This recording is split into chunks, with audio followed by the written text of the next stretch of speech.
Alright, unmuting. Let's go ahead and switch over. Boop.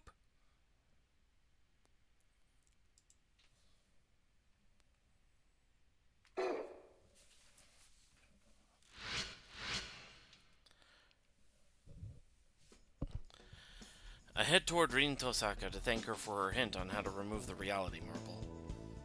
It was a simple trick, but writing my name on my hand kept me from disappearing into oblivion. How did it go? Were you able to put Alice's reality marble back in her toy box? Thanks to Tosaka, I dispelled the reality marble that Alice's servant had put in place. Actually, I have something else I want to talk to Rin about, and that's Alice's strength. Considering how adept Rin is at using magic through machines, she might know more about Alice. Abnormal. Well, I don't sense any foul play from here on campus. Perhaps her servant is skilled at building alternate worlds, but frankly, the magic needed would overload the human brain and magic circuit. Still, servants have to be fueled somehow. Otherwise, they would just be very powerful objects at rest that tend to stay at rest. If what Tosaka says is true, then whatever Alice is, it isn't human. I've heard that the data of dead people in the Seraph manifests like ghosts on occasion. A dead person's data? There are no ghosts in the moon cell, apart from those recorded on Earth. Humans don't die here, so the only virtual ghosts are echoes of angry hackers etched into electrons. Isn't it obvious? People aren't really alive here, so why would their ghosts be here? There aren't any people in here either living or dead, just magi who've bonded their magic circuits to the virtual world and hacked in, like Rin.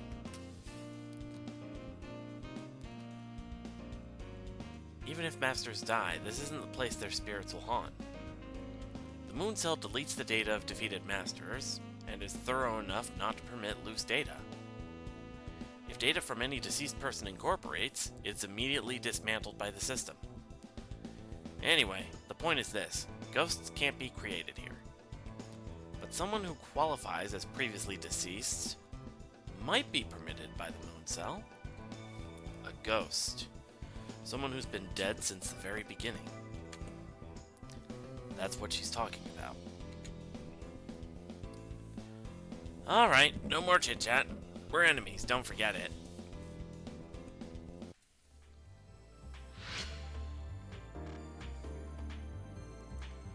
I think about what Rin Tosaka told me in the afternoon.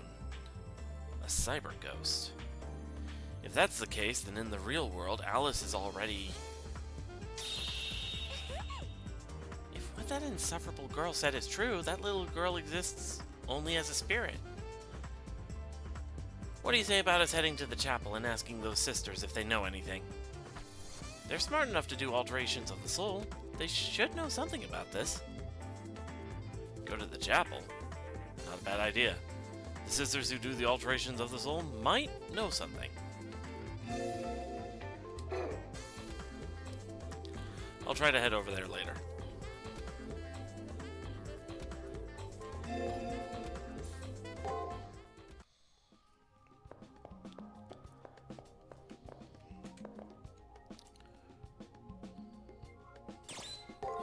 While I'm here... Nope.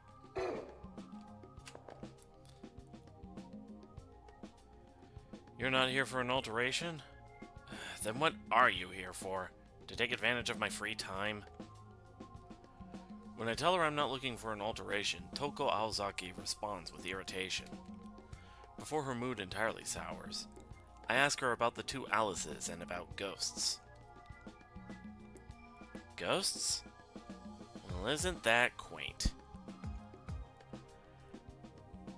Toko Aozaki becomes more animated as she turns my way and says more. What we perform on servants through their masters is a mod to their magic circuits. We sculpt your spiritual bodies in a way that maximizes the flow of energy from master to servant. I've seen those Alice girls plenty. It's not for me to say whether they're twins, but from what I can see, this girl is what people call a ghost. If she's indeed a cyber ghost, she'd have no bodily limitations to her magic output. Without a brain to burn out, she would have no limits. Even if her soul started to break apart, she would continue to spew magic until it all burnt out. Still, for a ghost to utilize so much magic, she'd need excellent compatibility with her servant. Do you know her servant's class? Recalling that brood, I conclude it must be Berserker. That is what I answer. A Berserker? Are you sure you aren't mistaken? The servant is using a large-scale reality marble, right? That's not a Berserker style. A reality marble is highly advanced thaumaturgy. So if you think about it, a caster makes more sense. I'm sure there's more to the story, though. A Berserker wouldn't use a reality marble. What does that mean? But if that's true, then what in the world is Alice's servant? I haven't solved the mystery of the twins, but I think I now know that Alice is special. Are you done asking questions? Then I'll get back to work. I may not look like it, but I'm busy. What I wouldn't give for a nice talented underling who can make a good pot of coffee. After that, Toko Aozaki becomes absorbed with her papers, tuning out everything around her. That's my cue to get lost. I offer a slight bow to Toko Aozaki and leave the chapel. Uh-oh, it's the mister. I don't ever want anything bad to happen to us again. Come on, Alice, let's run away. Uh-huh, let's run away now. Where should we go? I want to read a story, Alice. I want to too. Let's read a story, Alice. Alice must have run away from me. It would be good for me to speak to Alice about cyber ghosts. I just need to find where she ran off to.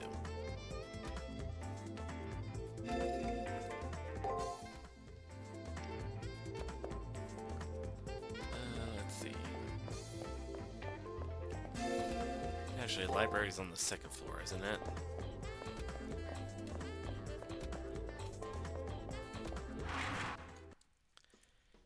Did the white rabbit come this way? Did we mistake it for the March Hare? You're a March Hare. That's mean.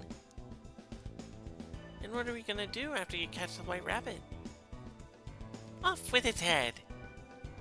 Uh-oh. Run, bunny. Guess what? The white rabbit's here. Where? How do you know? Because it's been staring at us.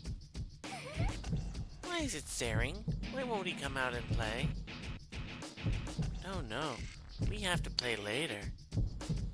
You're right, we'll see you later. We're looking forward to playing with you. Then in the blink of an eye, both Alices disappear.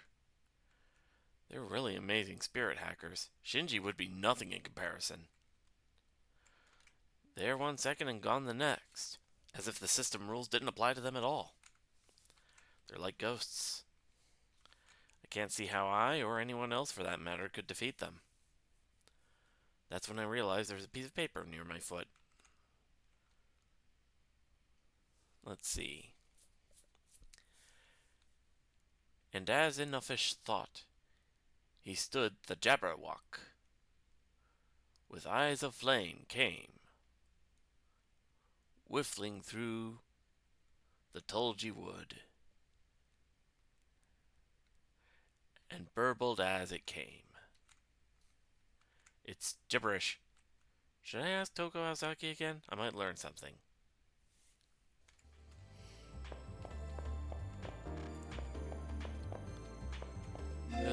Back to the chapel.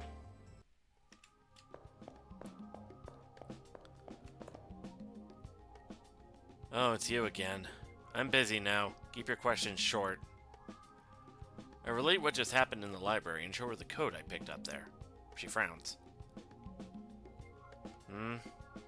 Again with the quaint things. This is mirror writing. Anyone can read this with the aid of a mirror. And don't ask me for one, find yourself. Find it yourself. A mirror. There must be a mirror somewhere. I better go find one. Weren't you saying a little bit ago that you thought your enemy's servant was a berserker? Think again. A reality marble is a tool used by servants with low combat ability. That's not a berserker's style. So tell me, which came first, the berserker or the reality marble? Her words spark a realization. The berserker didn't exist before the reality marble. They're one and the same. First, I'll solve the mystery of this code. There must be a mirror somewhere around campus.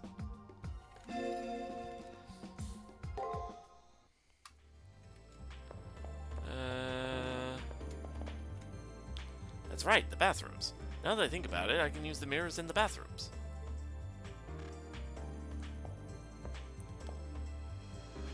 There's a mirror. I hold up the code to the mirror and try to read it. It turns out to be English. Let me see. And in uffish thought he stood, Jabberwock with eyes aflame, whiffled through the tulgey wood and burbled as it came. 1, 2, 1, 2, the vorpal blade went crack. He left it dead, and with its head he went galumphing back. A monster that gets decapitated with the vorpal blade. Jabberwock? The name of the monster written on the note Alice dropped. So that means, is that her friend's name, I wonder? I might be able to learn more if I head over to the library. Conveniently, right here.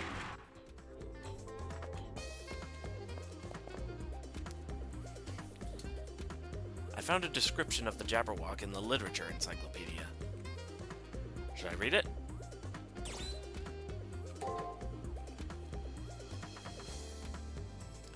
The Jabberwock is the titular monster of the poem Jabberwock by Lewis Carroll. The poem appeared in Through the Looking Glass. The poem portrays a nameless hero's quest to slay a fearsome beast.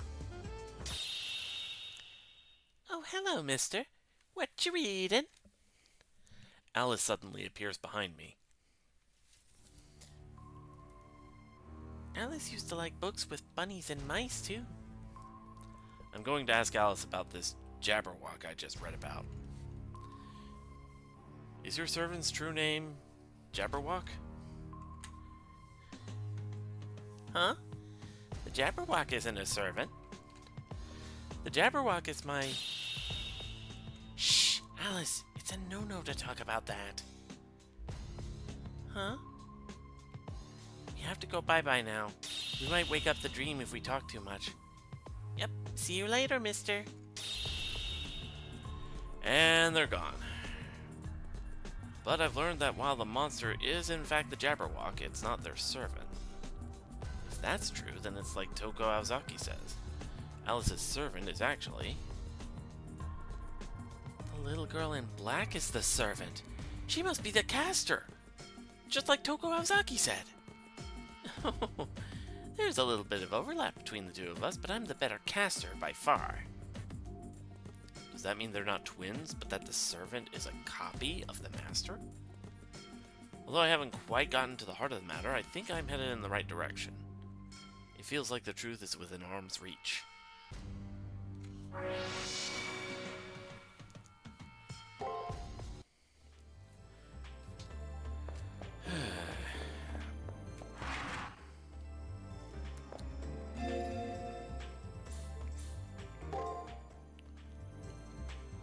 Alright, let's see.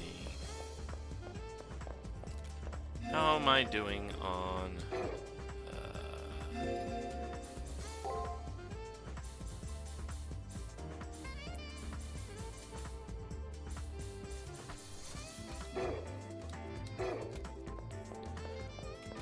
I suppose I have a couple of things to sell in the commissary.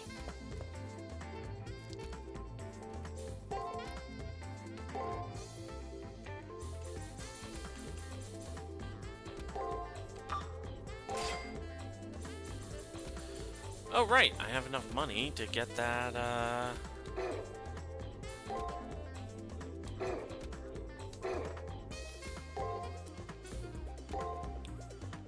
mermaid robe.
Nice crit.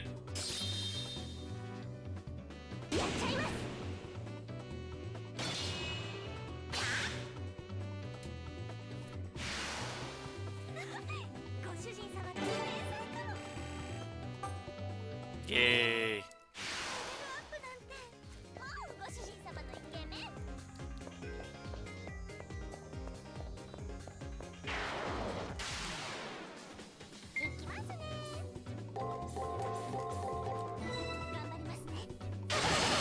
Ow.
Ow.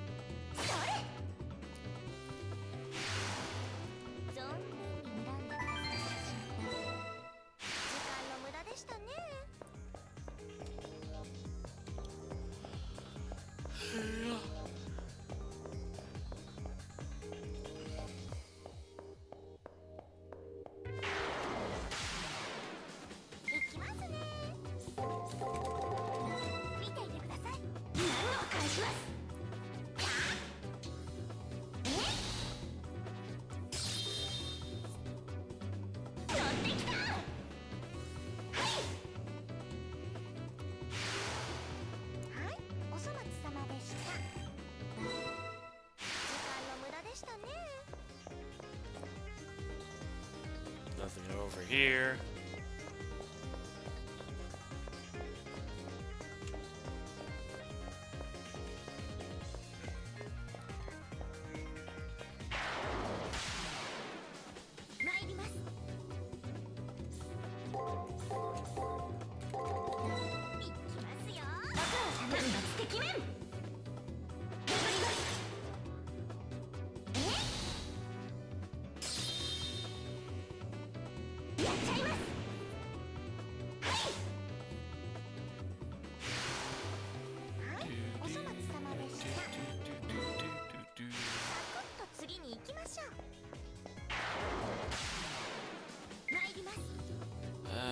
Let's see.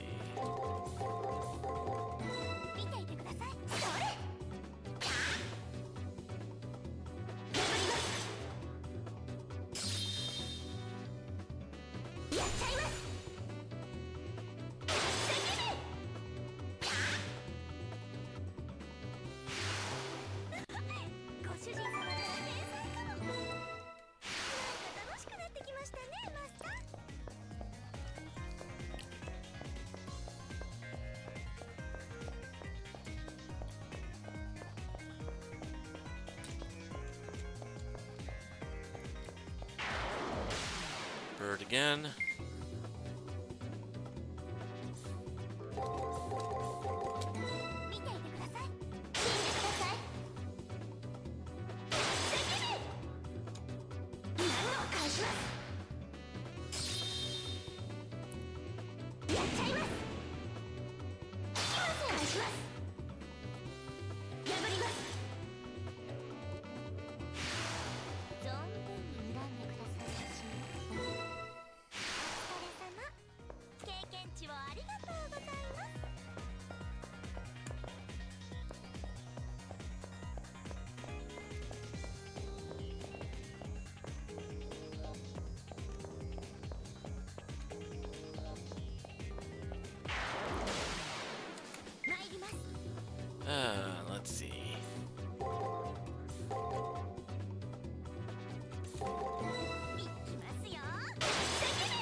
Nice.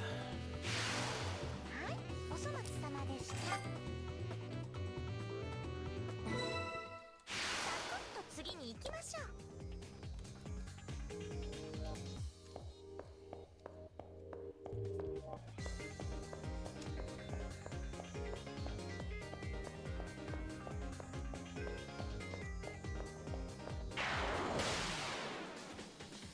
参ります。バリバリ呪うぞ。聞いてください。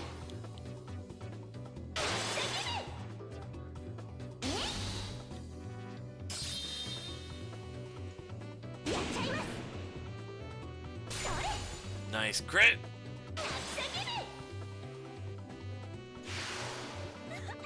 ご主人様ったら天才かも。尻尾汚れちゃいました。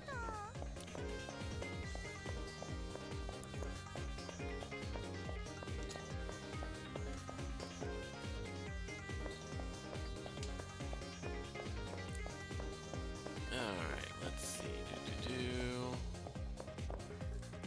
These guys.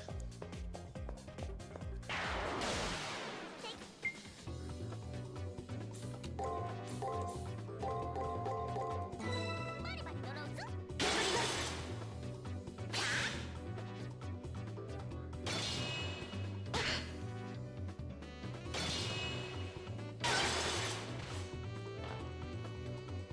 100里を行くもの95ですよ、マスター。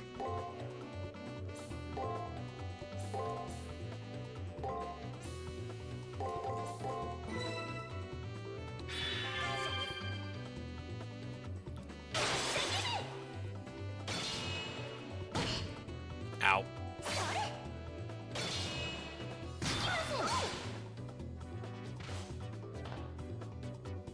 負ける気がしません。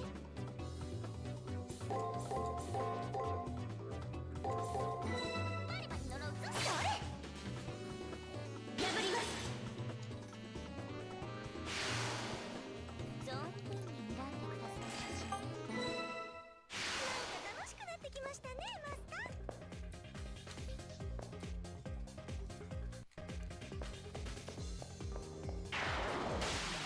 勝つのはごHmm. 頑張りますね。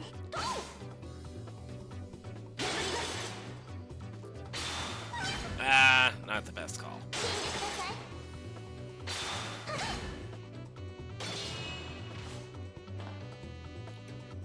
100里を行くもの95ですよ、マスター。頑張りますね。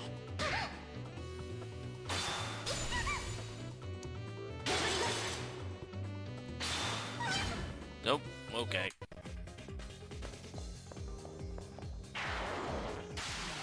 勝つのはご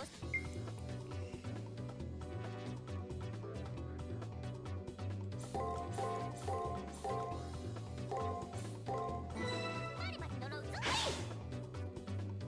聞いてください。聞いてください。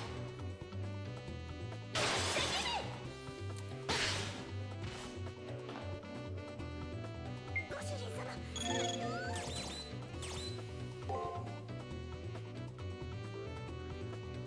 Hmm. 見ていてください。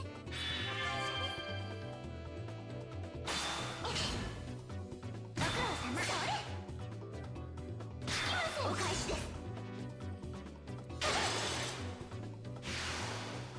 はい、お粗末様でした。 Alright. 経験値をありがとうございます。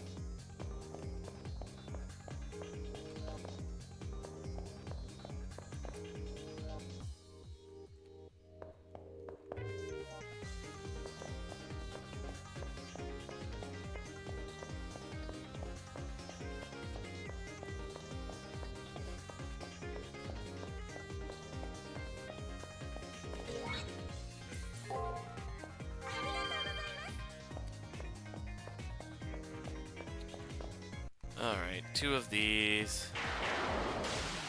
勝つのはご主人様に参ります。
Right in there, huh?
Alright.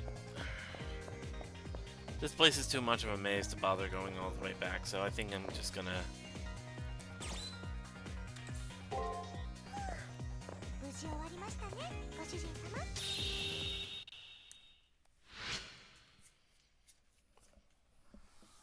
Oh, Sweepy Fox.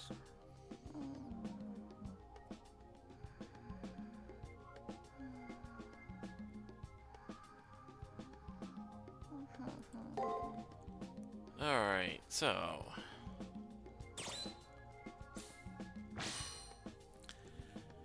Names to be uncovered and places still unknown. Fire-breathing dragons and cloud-spouting giants.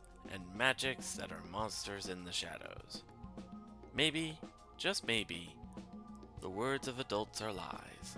The truth of all is in Professor Dodgson's mind. Territory creation. The smallest door, the maddest tea party. The checkered board in the rainbow meadow. The riddles of the chatty twins. But my favorite of all can only be this one. The invitation to the nameless forest, where all can be forgotten.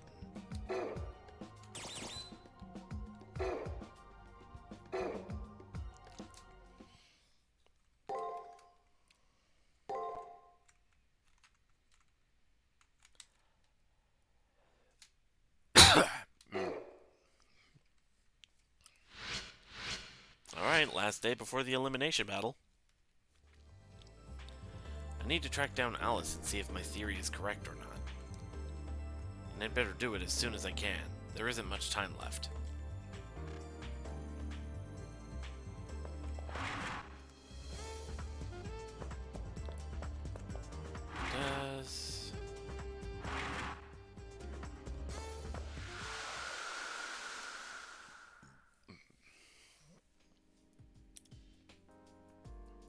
Does she say anything new?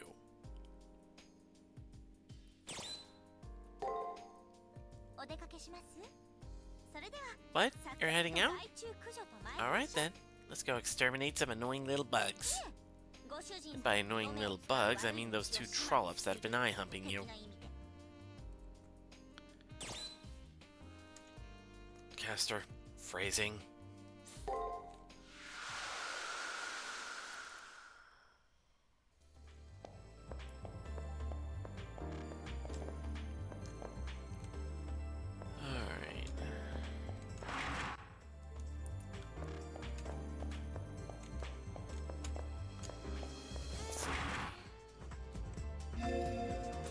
Floor. I hope you've done everything you needed to. Be sure that you don't forget to do anything important. Chapel.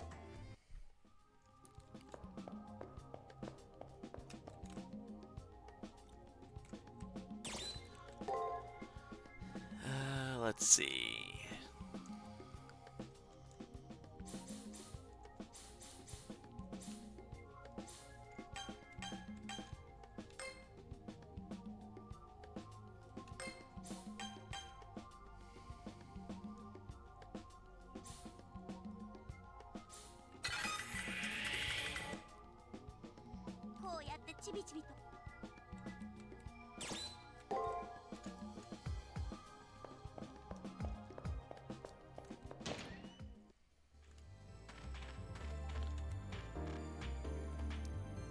There will be yet another person's soul I will have to offer flowers to.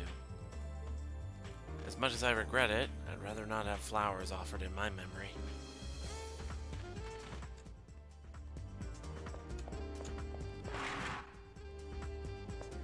Let's see.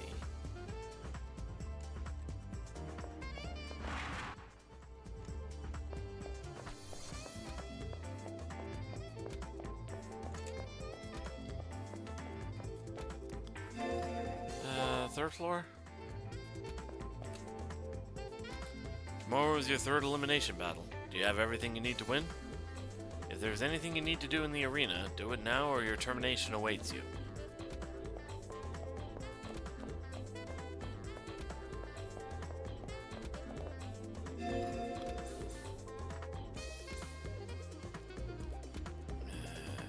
First floor.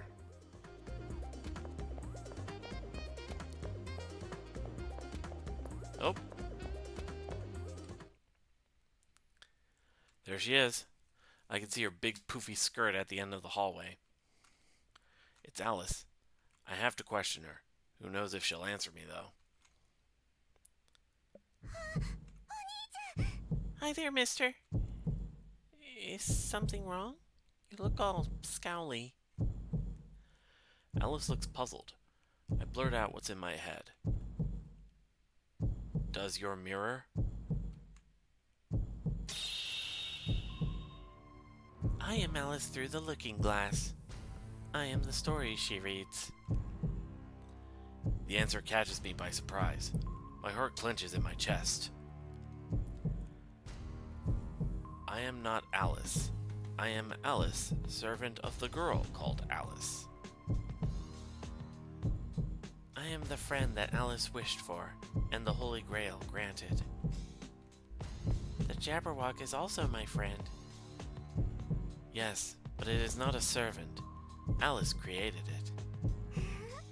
That Alice is my servant. Alice is Alice. Alice is Alice. This is disorienting.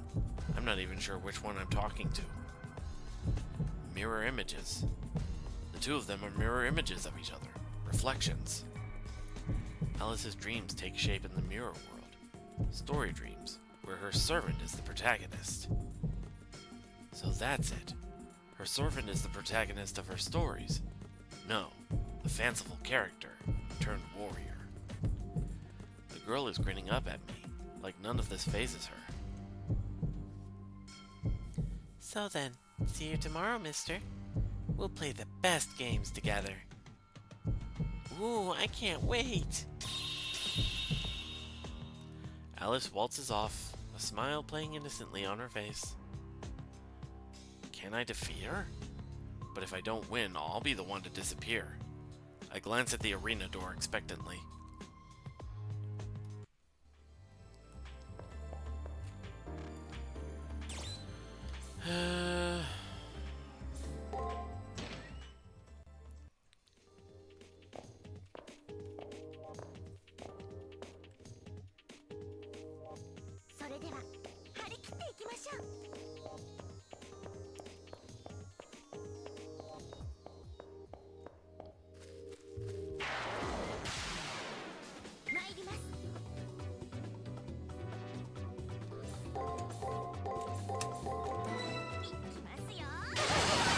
Ow.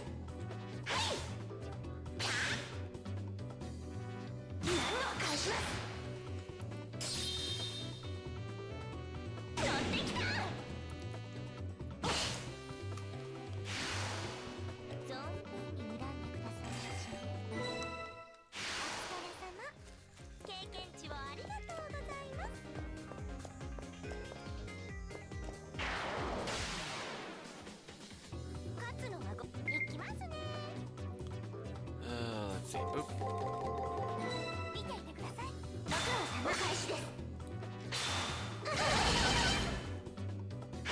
I never expect this thing to guard.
Nice crit. はい、お粗末様でした。時間の無駄でしたね。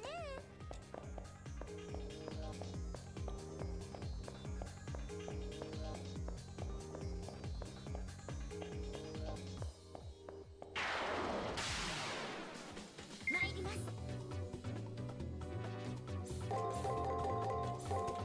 頑張りますね。ご苦労様。それ。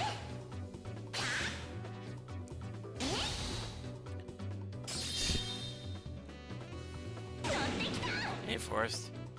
I'm a little tired. Okay, we'll go and take a nap. But then fires he misses! ご主人様から天才かも。お疲れ様。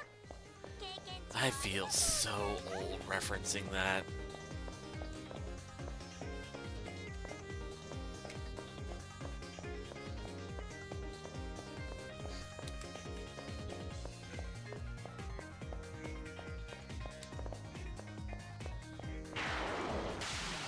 And then the Australians are like, WTF, mate? ご飯前です。行きますね。行きますよ。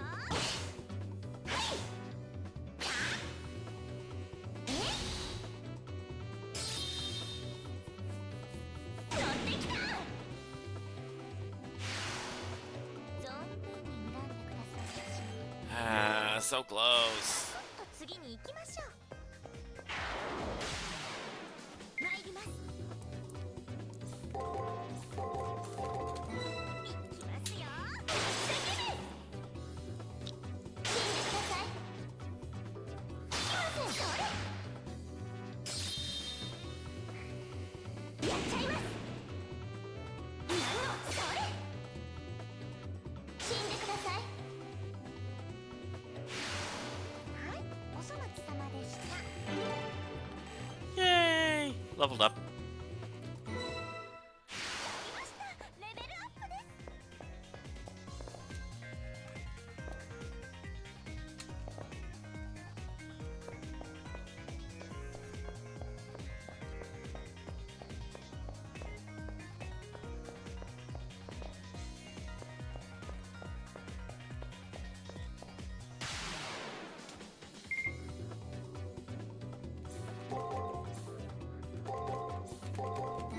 行きますよ。お願いします。 Good crit. ご苦労様。それ。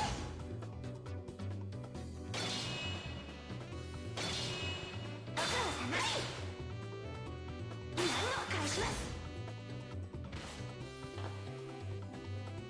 さあ、もっといい声で泣いてもらいましょう。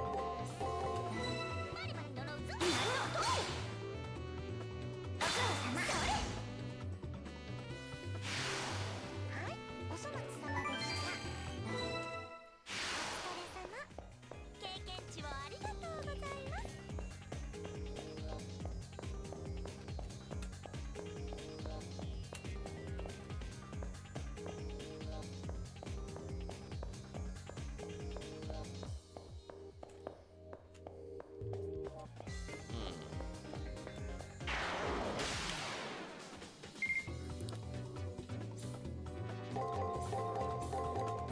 行きますよ。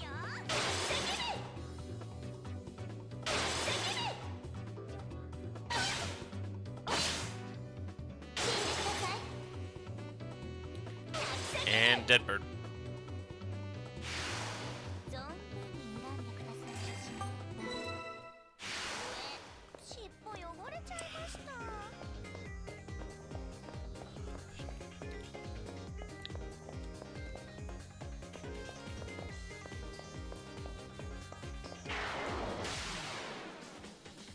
こんなのあ Aha!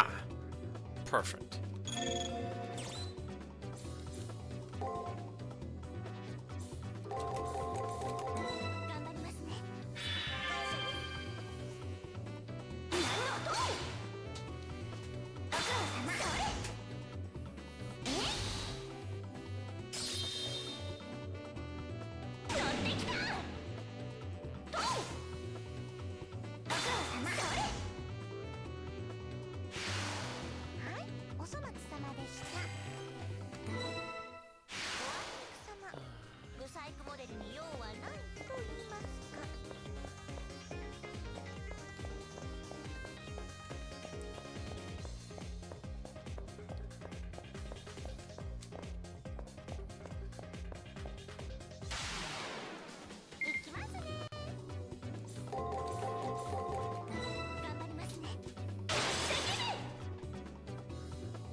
hit. やっちゃいます。ドン。ご主人様から天才かも。サクッと次に行きましょう。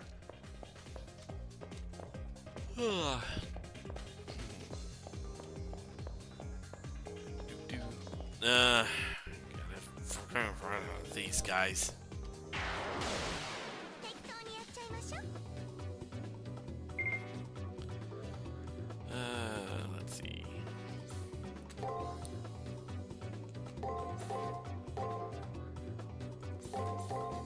いきますよ。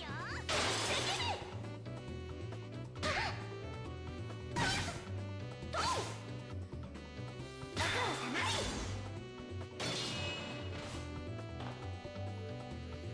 さあ、もっといい声で泣いてもらいましょう。バリバリ呪うぞ。それ。 Ow. 何を返します。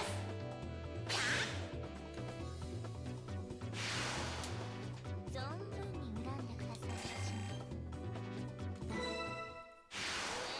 尻尾汚れちゃいました。こ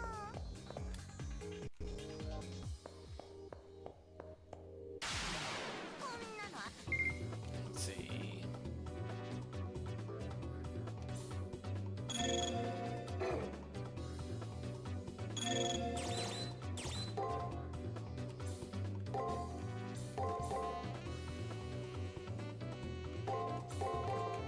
いきますよ。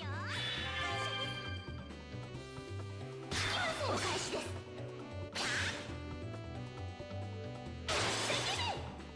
Okay, that made a good call. やっちゃいます。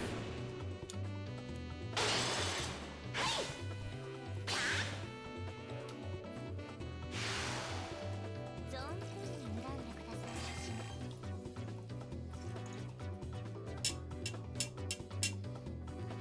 Here we go. お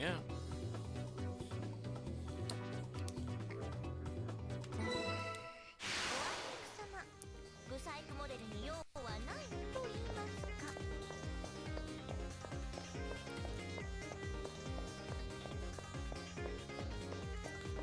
Alright, up we go.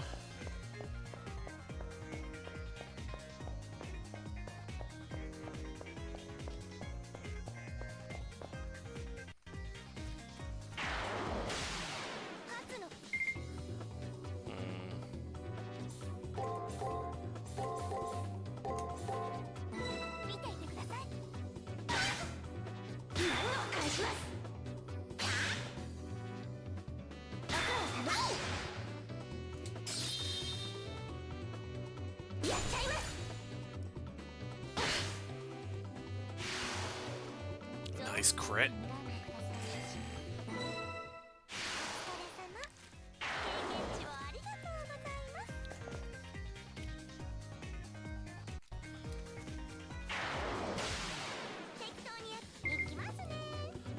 Alright, let's see.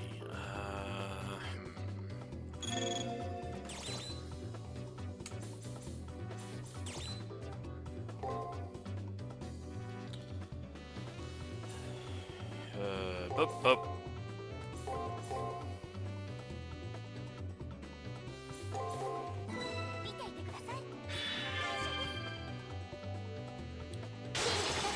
Good call.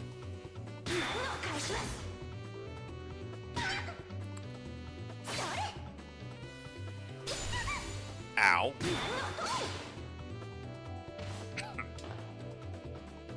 負ける気がしません。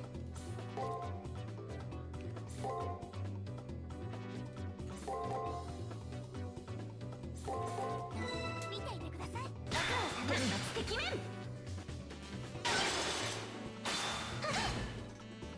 それ。死ぬかと思った。なんか楽しくなってきましたね、マスター。 Alright.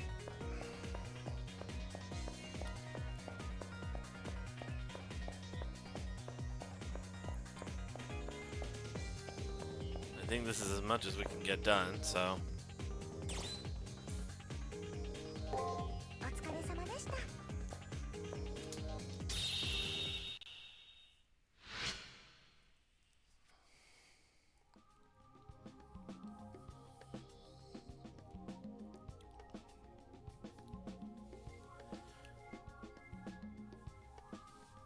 You're the best, Master.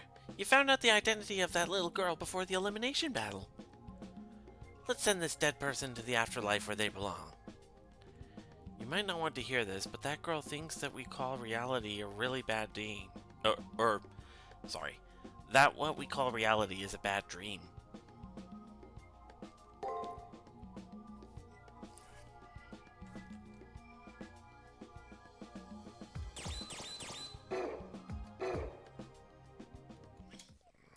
Saving progress. Time for the elimination battle.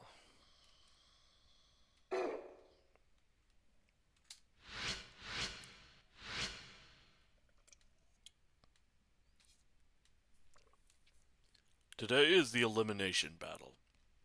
I trust that your preparations went smoothly. I turned toward the voice coming from behind me. He wears the clothes of a priest, which in the end only makes his snide tongue more jarring. Come to the first floor when ready. You can do something trifling, like stop by the commissary if needed. Apparently finished, he opens the door and lets himself out. In preparation for the elimination battle, I should go to the chapel in the commissary. Or I could go to my personal room and sort out my information on the enemy servant. And then, once that's in order, I'll go where Kotomine is. Alright, chapel.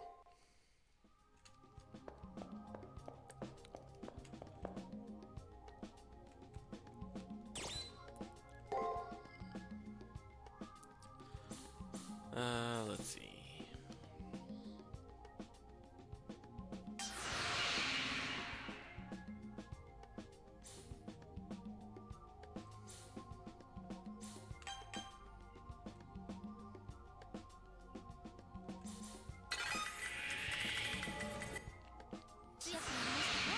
Mantra, Aphotic Cave.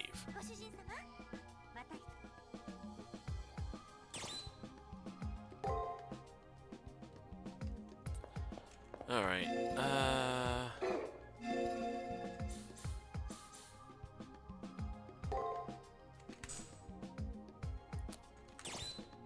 let's see.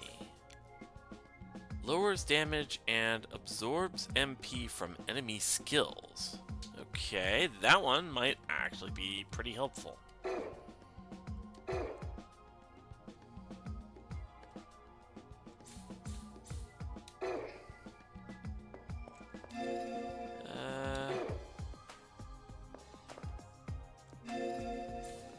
Let's sort out my information. Not the door I was looking to go through.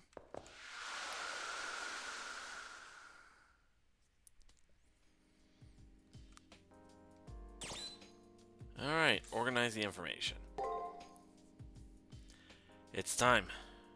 If I don't overcome my smiling, precocious enemy, the flame of life that will be snuffed out is my own.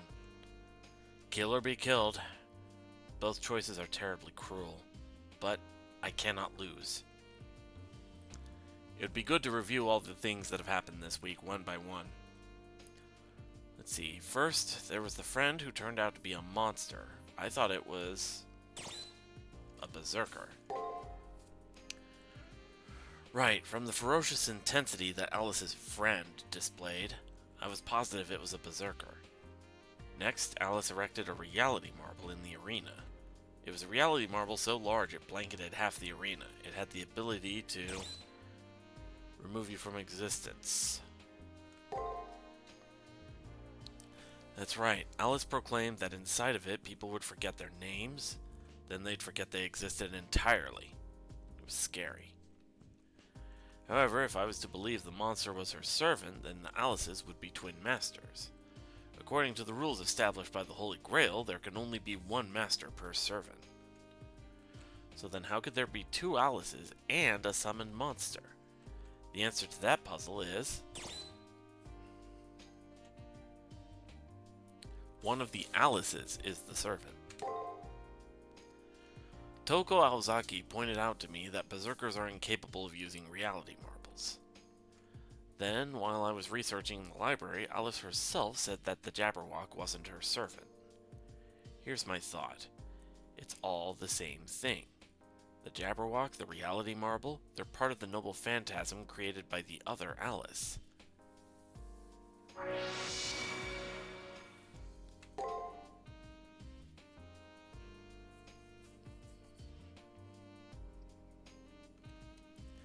And then, there's the fact that Alice's very essence seems to mingle with her servants. Alice's servant can't exist without Alice's dreams, and Alice can't live without her servant. Which makes sense if she's been dead. Probably a long time. Alice is stuck in a dream, always trying to grant her own last wishes. Alice's servant's identity is best described as the channel through which Alice's dreams manifest.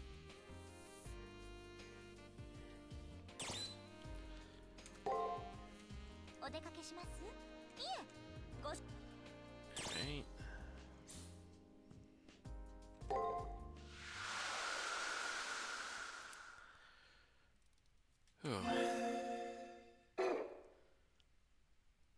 Okay, so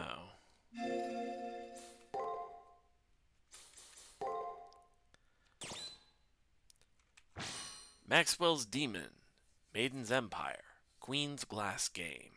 A story without end, a childlike finger returns to its first line. A tiny hand stretches out for the second volume, for as long as the reader denies reality. Transformation, A+. I will change, I have changed. I am you while you are me. I'm going to change, I will have changed. I am you, and you are me. Metamorphosis, rank A.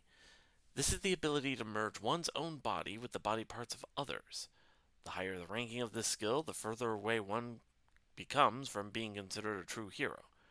But it doesn't matter. Doesn't matter. That kind of stuff doesn't matter at all. Whatever you say needs to be done, I will do as you order me to. Character background. A nursery rhyme is a child's refrain. Tom Thumb's charming picture book.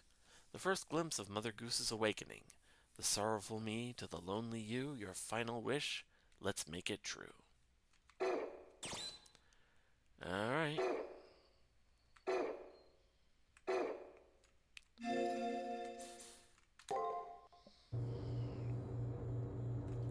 Here we go. Let's go down to the Colosseum to engage. You will now enter the Colosseum and confront the opposing master. Are you ready? Remember, the only way to leave the Colosseum is to win. If you are ready, I will open the gate.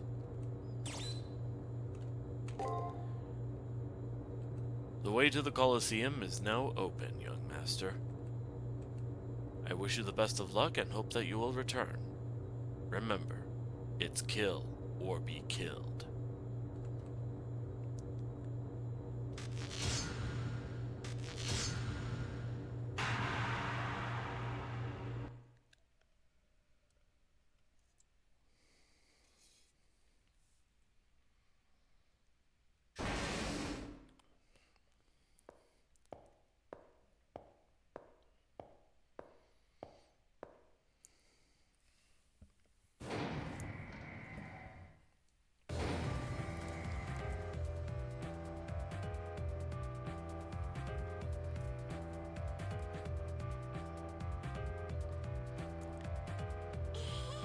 Yay, playtime again! What do you want to play today? Hide and seek? Tag? Or play house? Play tag. Alice wants to play hide and seek. Alice is the best ever at hiding. Even from the mister? Yeah, even from the mister. Yeah, we're really good at hiding from people. The mister would never find us, even if the mister looked really, really hard. And then, we're gonna cut off his head when he's looking for us. Are we really? Uh-huh. Because anyone who's bad at games gets their head cut off. That's the rule in Wonderland, remember? But you can't do that and hide at the same time. Right, because if no one finds us, we'll be lonely. Uh-huh, we'd be really lonely. So we'll just beat up the mister if he can't find us.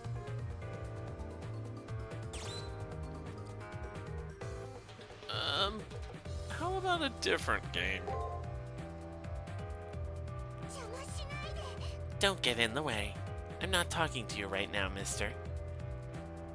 Yep, Alice is talking to Alice right now. That's right, Alice only talks to Alice. I thought you were the same as us, the exact same as us. I thought Alice wasn't going to be lonely anymore. If you don't like me, then I don't need you, mister. Alice is the only one Alice needs. She's the only Alice for Alice. You're not my Alice, mister. I don't need you anymore, mister. You're in the way now. なんか Hey, my master's talking to you, ですけど。 little brats. Master, don't say anything to those girls again. If you get bored, you can talk to me instead. But if you want to play with us, then just this one time, I'll play with you, mister. You're so nice, Alice. Then Alice will play with the mister too. Let's have a lot of fun. Don't run away again, okay?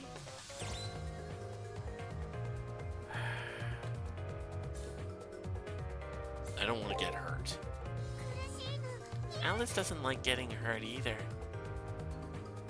Yes, Alice knows all about being hurt and lonely. Alice hates it so much. But Alice doesn't remember what being hurt was like because that was a long time ago. That's because it's been forever since Alice hurt all the time. So Alice doesn't really know much about the hurty feeling anymore. You understand that, mister, don't you? Because you are a lot like Alice. See? So even though you're not the only Alice for Alice, we can have fun together today, mister.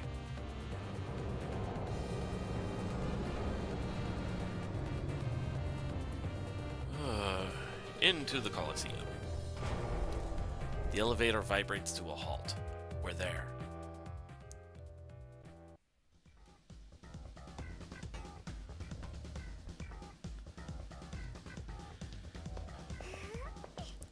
Alice wants to thank you for playing lots and lots this week. Alice had so much fun. Uh-huh.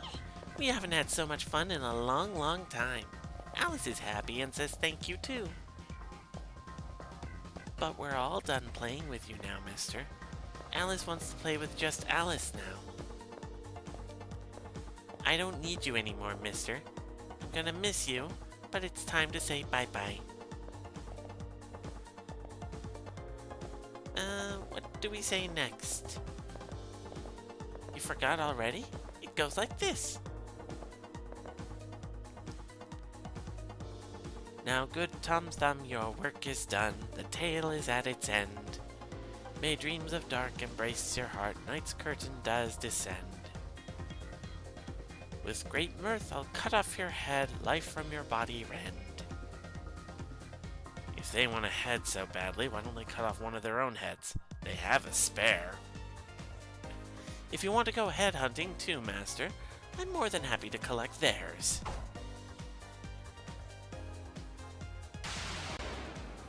こんなの朝ごはん前です。今日だけは一緒に遊んであげるね。 Alright, let's see.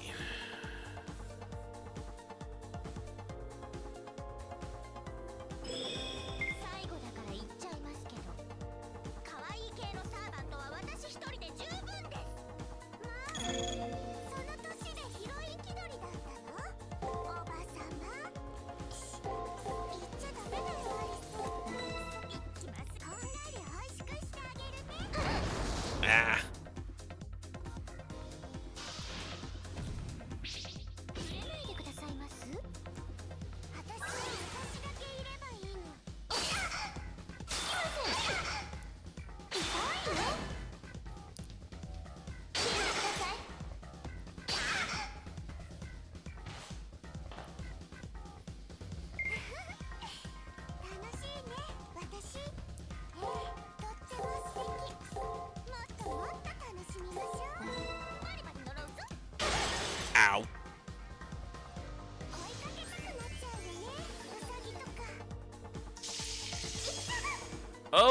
Oh, that's bad. Okay. やられました。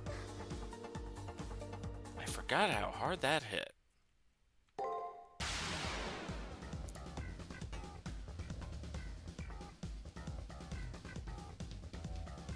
最後だから言っちゃいます Alright. けど、可愛い系のサーバントは私一人で十分です。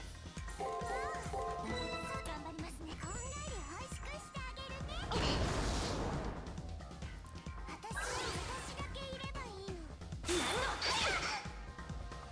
ご苦労様。痛いよ。聞いてください。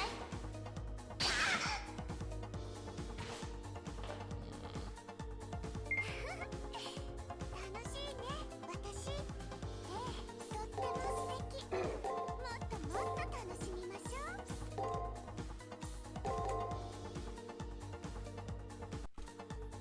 ちょぎちゃうよ。追いかけたくなっちゃうよね、ウサギとか。ご苦労様。 Good block. 痛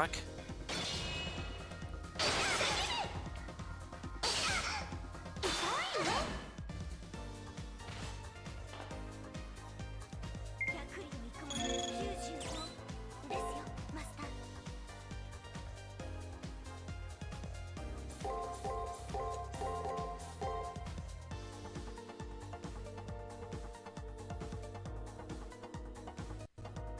ちょぎちゃうよ。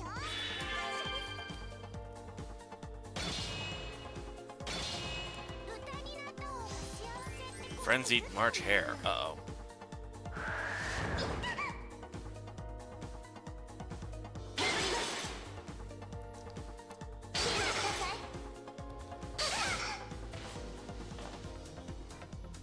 ご主人様、ファイト。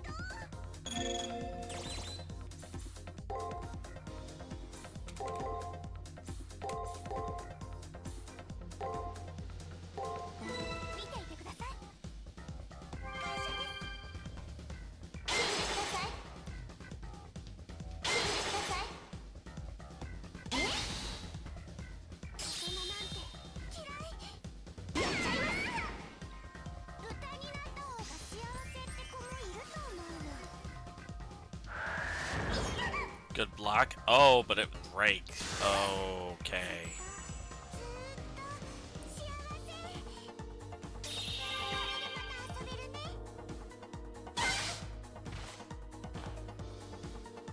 お願いだからすぐに消えないでね。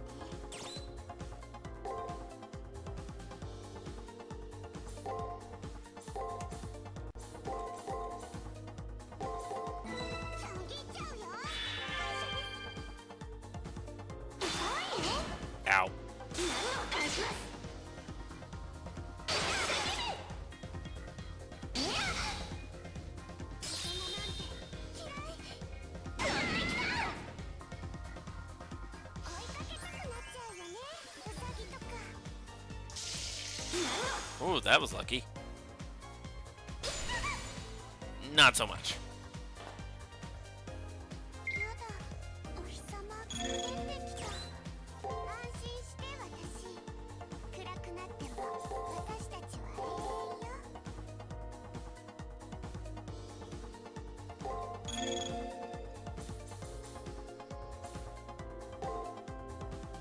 いきますよ。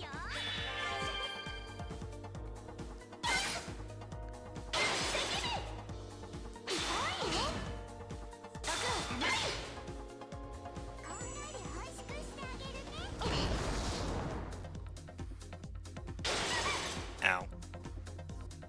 私を傷つけられると思っているんですか？私だけいればいいの。お兄ちゃん、怒ってるの？怒ってるの？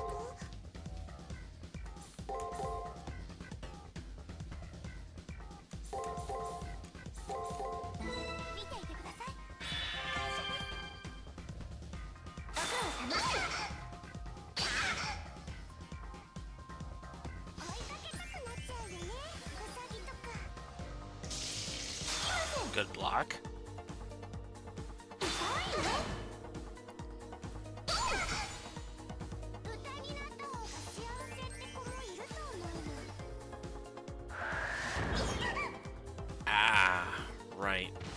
I gotta remember that one is. Oh! お時をお茶会の時間ねアリス。そうよアリス。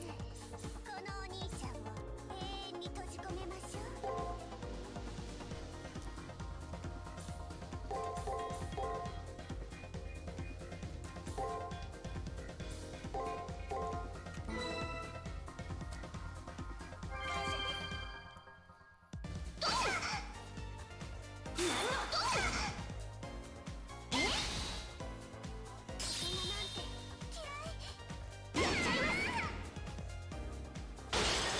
Ow.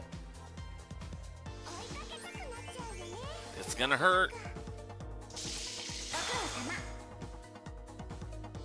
越えて越えて虹色草原、白黒マス目の王様ゲーム、走って走ってただ Oh. 見てるウサギはさよならね。 Nope, I'm dead. やられました。 Alright, let's see. I have to rewind a good bit, but.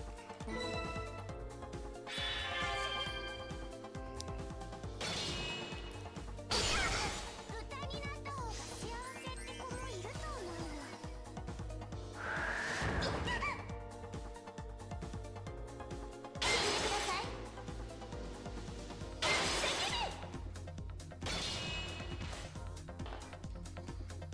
お願いだから消えないでね。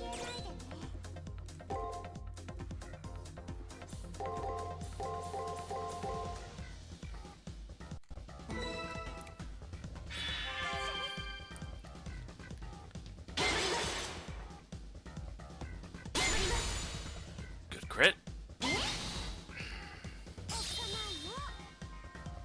やっちゃいます。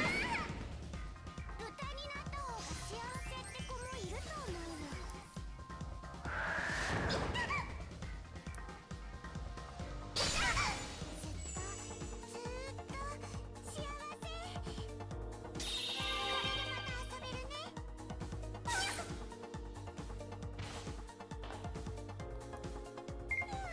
土俵際です、ご主人様。 何を返します。大人なんて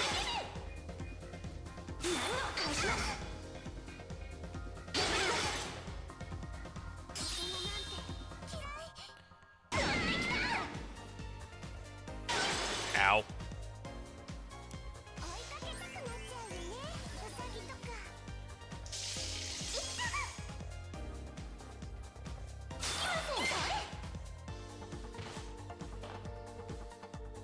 やだ、お日様かかってきた。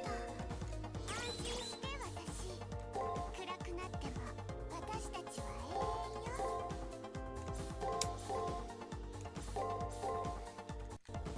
見ていてください。 Gonna kinda save scum here.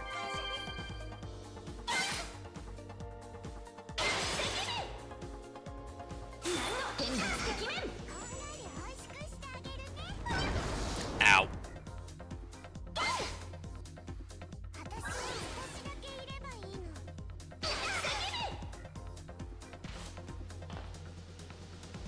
お兄ちゃん、怒ってる Alright. 怒ってるの。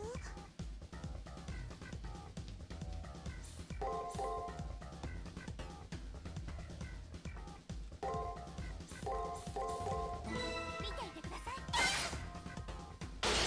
Ow. 追いかけたくなっちゃうよね、ウサギとか。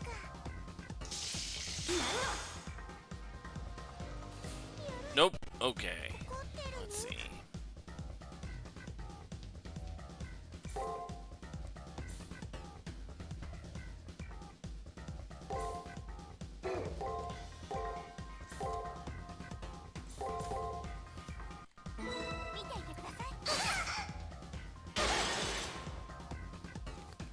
Hold on.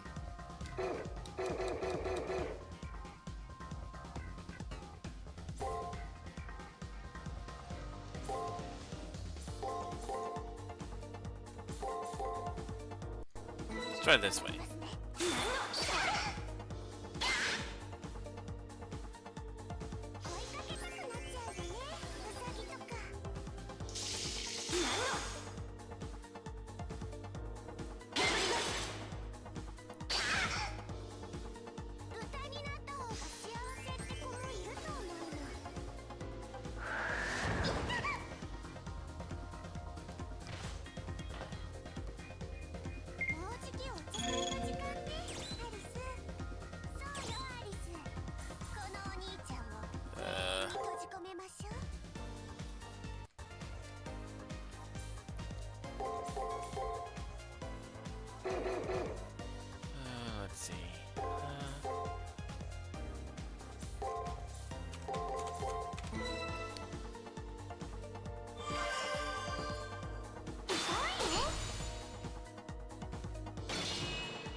She's dead. なくなっちゃう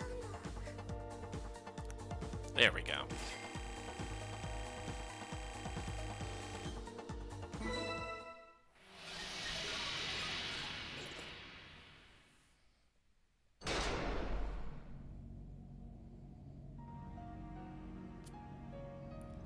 Huh?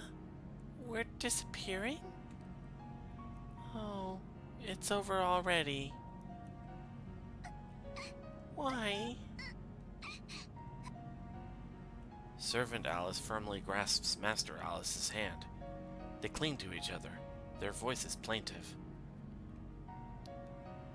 Alice was alone for so long. Nobody noticed me. I had no home, and I was sad for a long, long time. Then Alice found Alice to belong to, and we were so happy. We even had a home. That was all we needed. Forever and ever, just like this. That was all we needed. そんな。 Why does it gotta end? Why did they take our happiness away? Why? Shh, it's okay. Alice gives a small smile.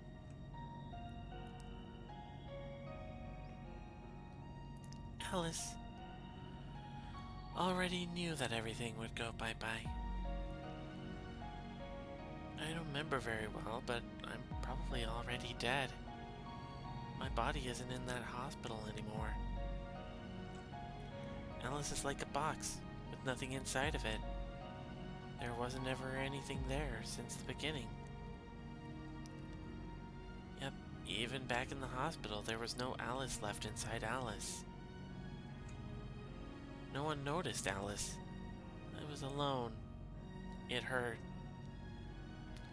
No one treated Alice like a person. It was the same after Alice came to Wonderland, too.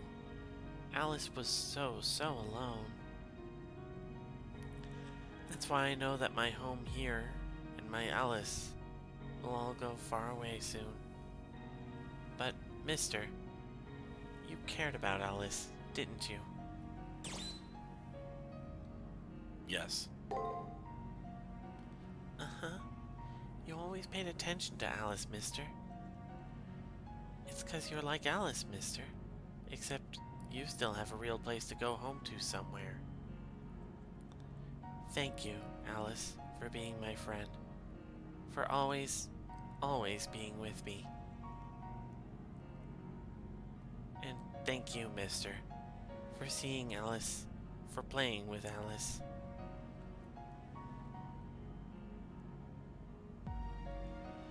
I really wanted to play a little more, but bye-bye.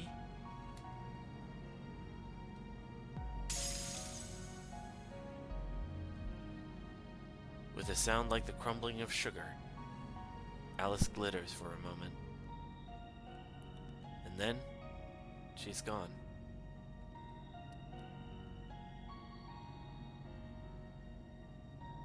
I am a reflection. This time, I was Alice in the looking glass. Even if I'm summoned in the next war, I won't be the Alice I am now. I am always someone's fanciful creation. The real Alice is a mystery, but being Alice's servant made me happy. Right before she crumbles away, a single drop falls from her eye. Why am I crying when I know that even if I cry, I'll never be the real thing?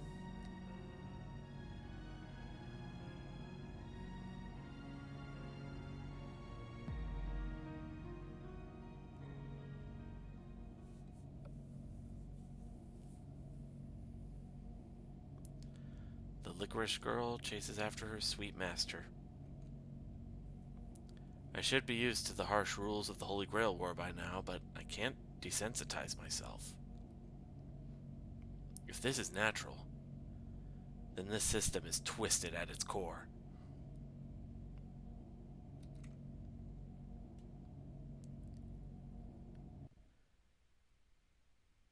And so the girl disappeared. I didn't wish for her to die. I didn't wish for anything, but I still led her to her death. This is the third death I've caused. The rules of the Holy Grail War demand that I kill. But that girl will never see another day because of me. The guilt weighs heavily on my soul. You are lamenting over the death of your opponent. A warm, caring voice breaks through my gloom. The loss of life is a sad affair, especially if it's a consequence of the ruthlessness of war. Ruthlessness? I think pointlessness would be more accurate. Point taken. However, you fight because you have no other choice. You either kill or die. There is no mercy to be found in war, and the sadness of causing death is still there. But humanity dreams of the Holy Grail's power. They entrust their hopes to a higher power. They do this because they know that they aren't capable of doing what is best for all. More so than death, this fact is what saddens me the most, said Leo. That's really pathetic. People who can't save themselves and us who are already damned. Those words ring of someone who sees themselves as a savior of a world in chaos. Wait before you pass judgment. I was born and raised to be king of the world. I'll remember your grief and her pain, so that one day none of you will have to die for nothing. I have joined this battle in order to end the world's cycle of suffering and deprivation. Once control is restored, I can put an end to the conflicts brought on by scarcity and want. Isn't that what you desire? For your grief and her death to have meaning? In a perfect society, all people must be equal. To save the world, there must be equilibrium. Though his ideas are poison, there is a seductiveness to his words that is hard to ignore. Or maybe his ideas are what's needed to heal a fractured world.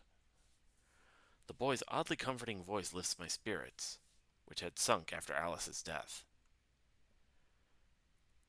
What a way to comfort someone. This person's totally clueless. Being bombastic helps nothing.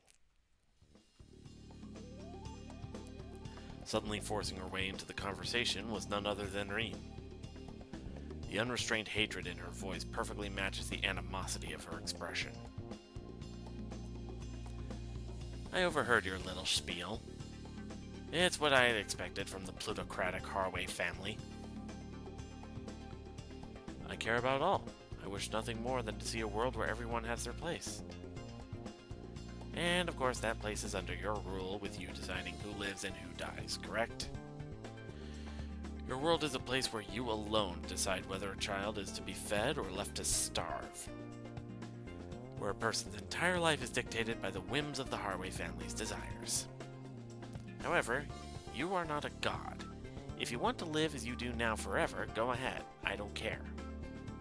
But for me, I cannot and will not accept things as they currently are now. If you wish to build a country dominated by saints, fine. Just leave humanity out of it. So my information about you being a potential insurgent was correct after all, Miss Tosaka. You assume I don't understand your position, and in that you're wrong. However, you need to realize the efficient distribution of resources depends on proper management. I can assure you that my family has no plans to stockpile goods for financial gain. Once you see how we rule, you will understand our grand design for the well-being of humanity. I'm aware of the Harway plan for prosperity. Everyone in their place with no place for dissent. A paradise based on stasis and class immobility. No change and no hope for a better future. Stability at the expense of hope and joy. A world where people don't live, only merely exist. I mock anyone who'd choose that path. Living as merely one of the flock doesn't appeal to me. Miss Tosaka, that is because you have an inherent strength that the masses lack.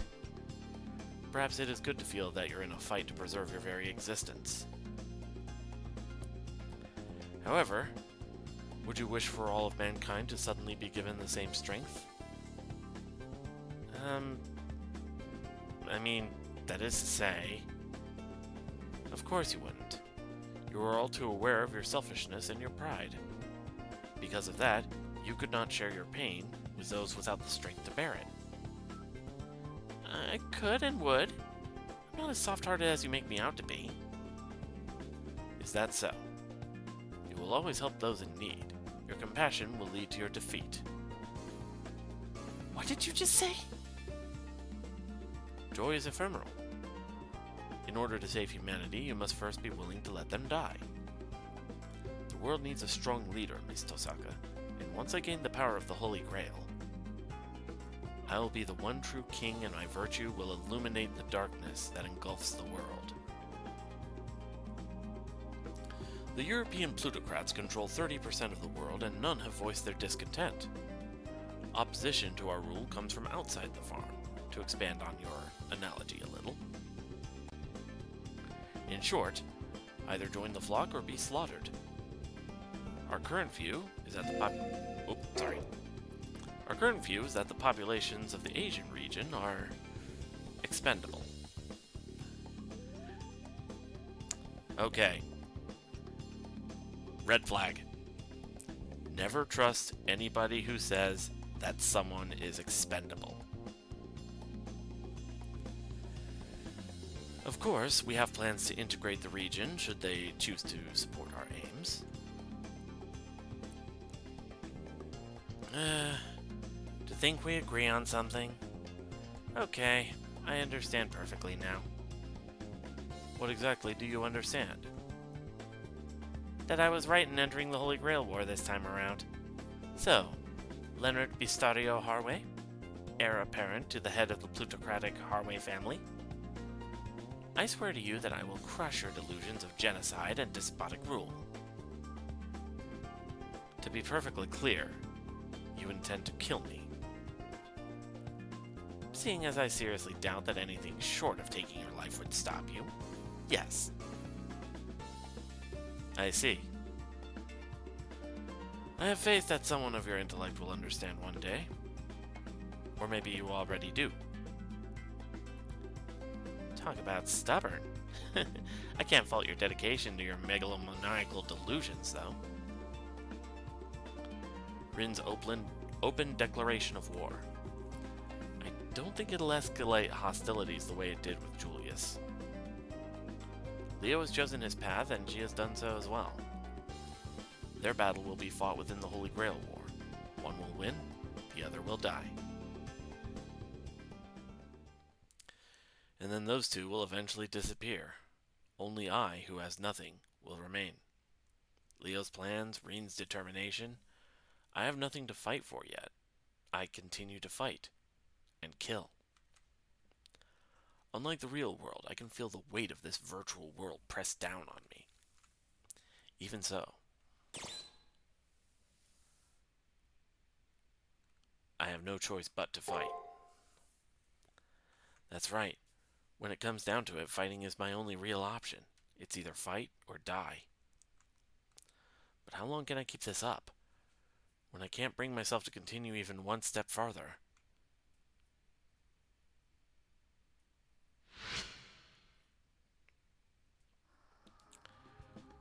Sleepy fox.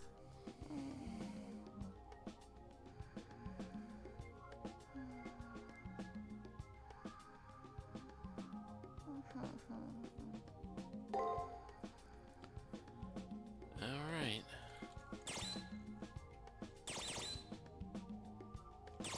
Oh, here we go. Nursery rhyme is not a hero in the traditional sense. Rather, it is a general term for any picture book that has managed to manifest itself into a corporeal existence.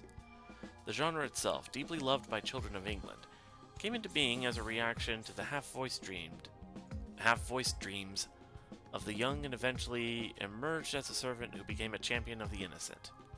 It forms the foundation for perhaps the best-known work from the author known as Lewis Carroll, His book Alice in Wonderland began as a series of simple rhymes told to the daughters of a family friend while rowing down the River Thames on a warm summer's day.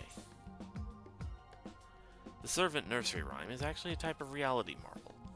It projects the true feelings of its master and creates a pseudo-servant, in a form imagined by the one who summoned it.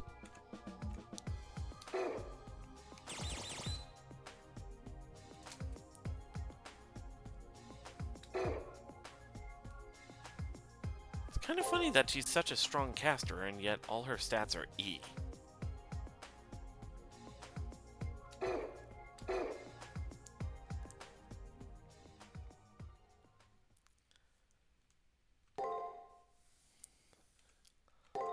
Alright,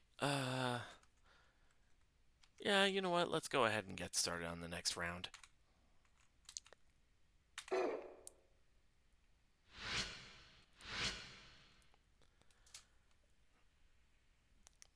The air is tense. The tension in the air reminds me of how it feels when an opponent pairing is announced. My pairing hasn't been announced, however I recognize the two girls in front of the bulletin board. The girl in red is Rin Tosaka, and the other is a girl the same age as Rin, or a little older. The girls size each other up, and without a word, each glances away from the other. One of these two girls will die. That is what fate has decided. Rin Tosaka and Rani the Eighth are equally powerful. I can only gain from one taking the other out. I'm not the only witness. It's Julius. He walks over to the bulletin after the two have left. Neither side will hold back in the battle. If I could watch the fight, I could learn quite a bit. Without a single glance this way, they leave. I really don't understand, but I'm nervous anyway.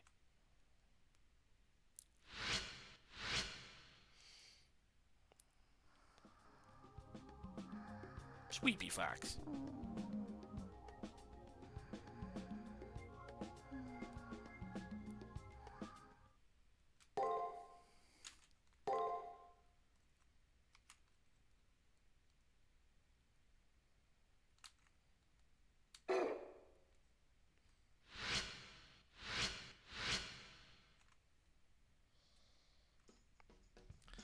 The moment I see Rin Tosaka, I know the time has come. Her body language is as aloof as ever, but I can see the focus in her gaze. Today's the day they fight. One of them will die. Let's see. Less an insurgent, more a realist, Leo. She understands your family's plan is madness, it will never last. To fight and struggle is to be human, Leo. It is nature. A world in stasis will degrade and fall apart. To stagnate is to rot and die. It's not a matter of intellect, Leo. It's a matter of ignorance to how the world works. Nature is chaotic, always shifting. To evolve and progress is a matter of reality. To try and force the world into a single state forever is a plan for self-destruction. Pretty much hit the nail on the head there.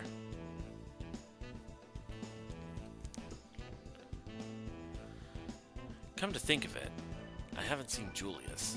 That's nothing unusual, but it worries me for some reason. What Julius said in front of the bulletin board about Rin and Rani's battle is still bugging me. Maybe it would be a good idea to track down Julius. From outside the multimedia room, I hear a faint voice. I put my ear to the door in order to hear better. It's Julius. I can't make out the details, but he's talking about a program's code. I knew it. The firewall around the battlefield is just too strong. The security is highest there. I sense him moving and shuffle away from the door in a panic. There's nowhere to hide. It's you. His aura of murderous intent makes my heart leap out of my chest, but then he promptly leaves.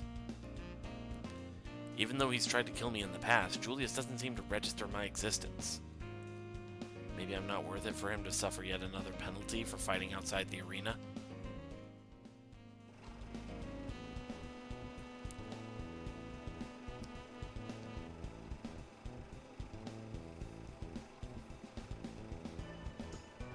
The multimedia room is a bit bigger than the regular classrooms.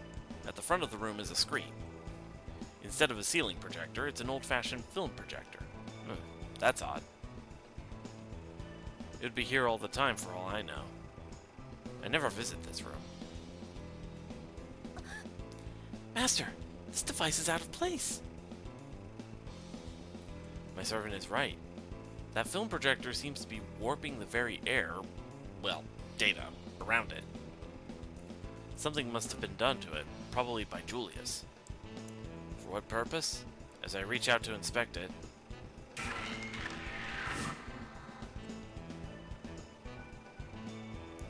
weird! When I touched it, sparks went flying in my brain. I think I was attacked by some program. But although it makes me dizzy, the effects pass immediately. I don't think it did any damage. I wonder what it was. Somehow I don't think it was Julius's doing.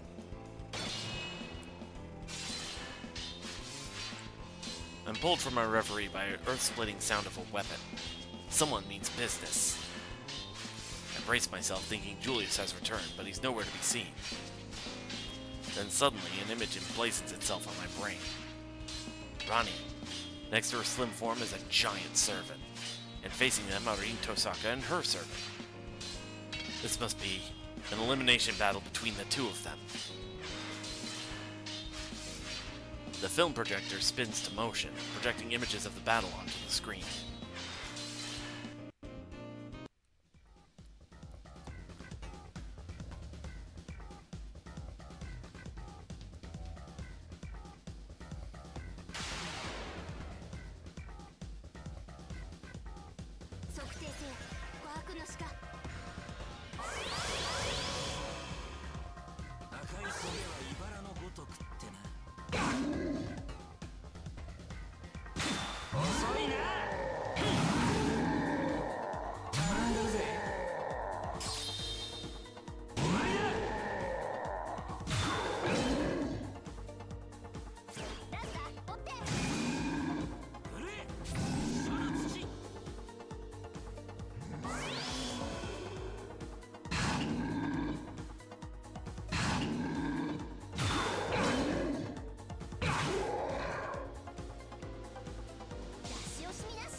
Oof.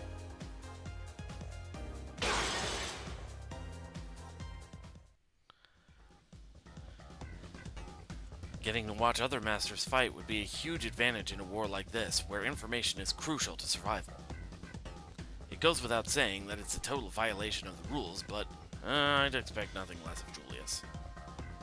In any case, why did Julius leave halfway through? Was that his plan, or did something go wrong? What? Aren't you going to watch, Master? Those two are having a pretty wild fight. My servant draws my attention to the screen. Rin and Rani are facing each other. The forms of their servants can't be made out clearly. The image quality isn't bad per se, it's more like there's a masking effect overlaid to hide them. Even with that security measure, I can tell both servants wield long shafts. They're both lancers then.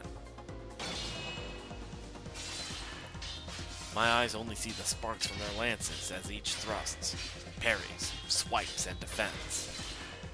Rani's servant seems massively powerful, but Rin's isn't giving an inch. Either one could win. I see, that girl in red will win. Caster declares Rin's victory as if it was obvious. The other master is aggressive, but she's too slow to respond. At this level, that's a fatal flaw. Oops, sorry, am I spoiling the movie for you, Master? I'll be quiet now. Rin notices she's winning too. Her posture is full of confidence. On the other hand, there is a hint of alarm on Rani's otherwise expressionless face. And then, the clash suddenly stops. I can't make out what's going on, but I can tell that there's space between the two opponents now. The one who backed off was Ronnie. Her servant contorts and starts gathering energy. Even through the blurry screen, I can tell an inordinate amount of power is being summoned.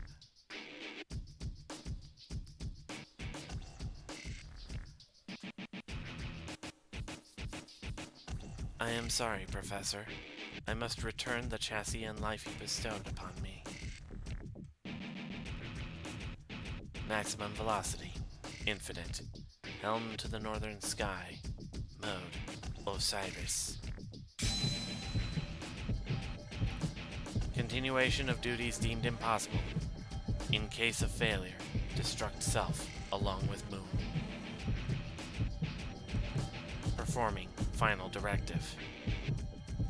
Wait, what? Atlas Homunculi can pull off crazy stuff like that? You fool! This isn't something to self-destruct over! After taking a beating from Reen, Ronnie must be intending to use her last resort. Never mind Reen. Wouldn't that liquefy the entire arena? She used her command seal. That's a trump card you can only use twice in the entirety of the war, and Ronnie just used one. No, her command seal isn't what's causing this horrendous power to well up from within her. Her heart is a kiln on the verge of exploding. Anyone who saw her right now could tell. Ronnie's body was built with the capacity to overload like this. Your magic circuits are a critical convergence. You don't need to throw your life away like this. Hoo-wee. A kamikaze, huh? Well, you do now that she's stolen your patented move, master of mine. Reen's servant addresses her with a flippant tone, totally unsuited to the intensity of the situation. That's old news. Save the jokes for later, Lancer. If she's serious, then we need to go all out. Her heart's made of etherlight. Before she blows up the arena, skewer her to the core with your noble phantasm. Ooh, I like it when you're desperate. What a treat. Alright, it's finally time to end this. At Reen's command, Lancer takes a stance and gathers his strength. It builds and builds until... that's the end. Caster speaks her mind quietly in deference to my feelings, but I get the meaning loud and clear.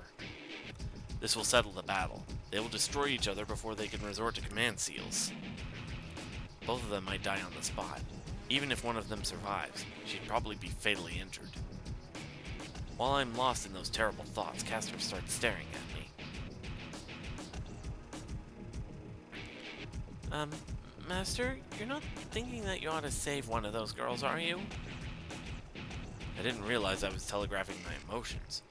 But more importantly, what did my servant just say?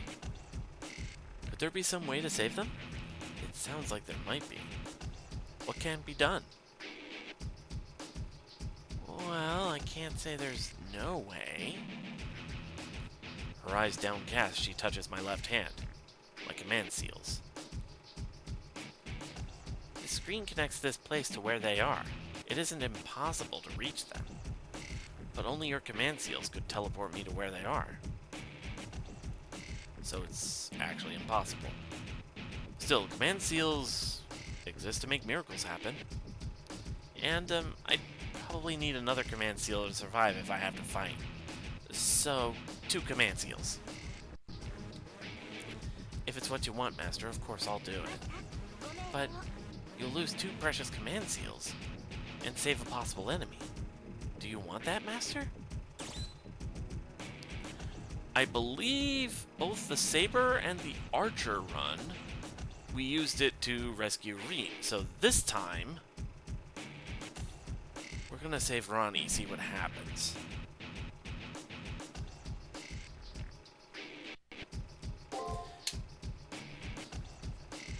Because logically, both the times we've saved Reen, we faced off against that Lu Bu. Ronnie's going to self-destruct any second. I'm going to listen to my heart and save her. My servant springs into action, with no sign of disapproval. Time is of the essence. Power surges through my feet, electrifying the air and bending the floor. Space warps around me. The distortion rips a hole in the screen. My servant leaps toward it, and the world melts into streaks. My vision goes black from the rapid acceleration. My hand tingles where the command seal burned off.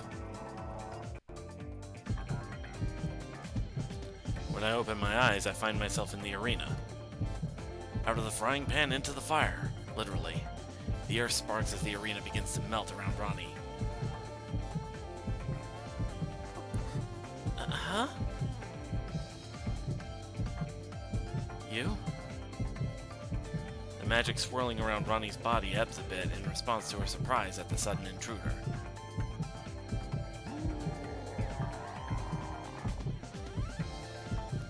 Before I can so much as blink, Ronnie's hulking servant has turned his spear on me. No, stop, Berserker! That person is not an enemy. Ronnie's order falls on deaf ears. I expected as much.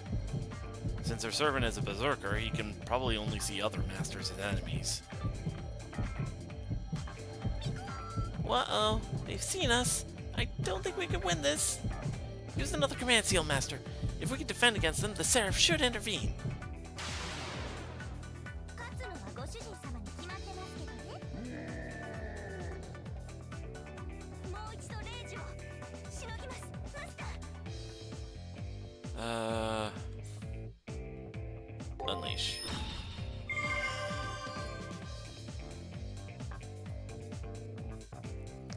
Okay.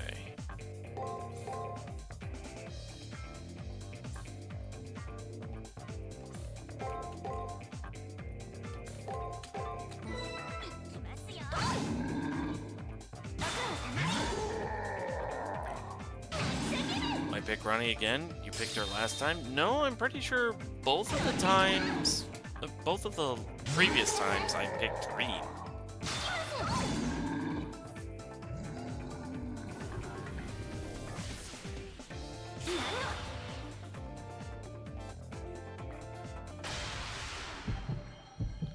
Somehow it was overcome. My intervention is clearly a rule infraction. With a warning from the Seraph, the fight should now be put to a halt. Ah! Ronnie's body slumps to the ground. Because she's been run through by the lance of Reen's servant. Yeah, no, this is not a thing I saw. So... that didn't happen last time.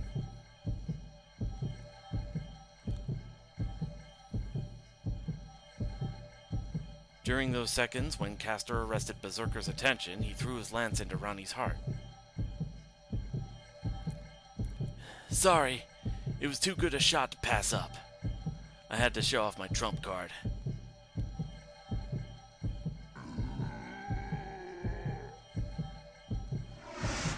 The giant gives a bestial roar and charges at the lance wielder who impaled his master's chest. However,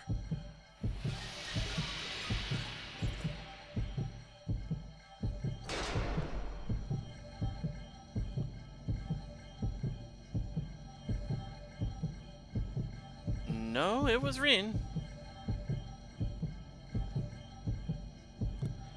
An impassable barrier drops down between Reen and Ronnie. Maybe it's because of my intrusion, or because the Seraph declared a victor.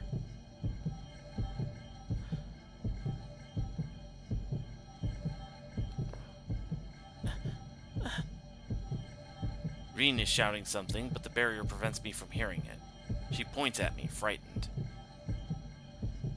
No, she's not pointing at me, but behind me at Ronnie. Hooked on the end of the red lance that pierced Ronnie is an energy core on the verge of exploding. Get out of there! Hurry! Lock out! Danger, danger! Master, we better do what the Seraph says and log out. We'll die if we're hit by that. We'll die! Log out? I know that's what I have to do. If I just give in to the pressure wrapping around my body, I'll be back on campus soon. But then, what about her? What about the girl who's lying wounded on the ground? The barrier separates her and Reen. I, who had fought with Berserker, was suddenly by the fallen girl, by Ronnie. I was gonna check, but you haven't made a damn playlist yet. You can use the search function on the channel. She's alive. Even though her chest is pierced through, Ronnie's still alive. Ah, I knew it! I knew you'd end up doing that! Suddenly, I realize I'm running toward Ronnie, the lance that pierced her a few meters away, where the core is about to explode. Why? I'm not worth it. At least you should get away. I'm not listening. I gather Ronnie in my arms and run, waiting for the Seraph to kick me out. It doesn't happen in time. Faster than the Seraph can log me out, Ronnie's heart liquefies the area.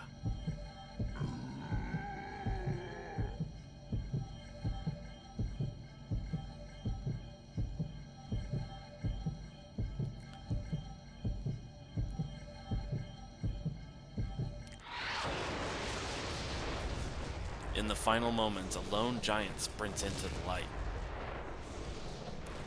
Ronnie's servant's body breaks apart, becoming a sort of shield for us as he runs toward the heart. I don't know if he did it to protect his master or simply because he saw the explosion as an enemy. But right before he disappears, he turns toward us with a gentle smile on his face.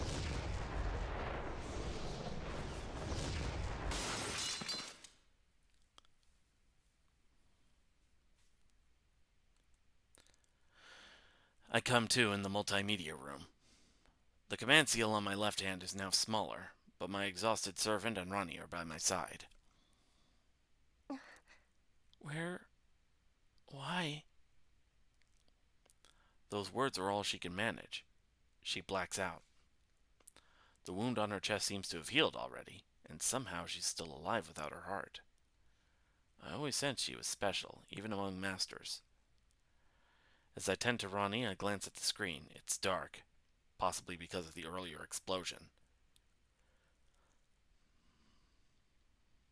Ronnie is recuperating in the nurse's office. From the look of things, she's in pain. According to the doctor, she awoke briefly, but immediately fell back into a comatose state. They say her body is fine, so she must be mentally exhausted. After nearly an hour, Ronnie's long eyelashes flutter open. She blinks twice, 3 times. I lost. Her voice is small and her words are spoken flatly. She stares blankly into thin air, her eyes glassy and distant. She reminds me of a broken doll. I try to meet Ronnie's eyes as I begin speaking to her.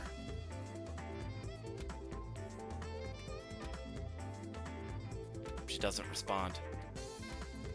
Without the faint breathing and blinking, she's so lifeless she could pass for dead. After a short while, Ronnie's eyes slide shut again.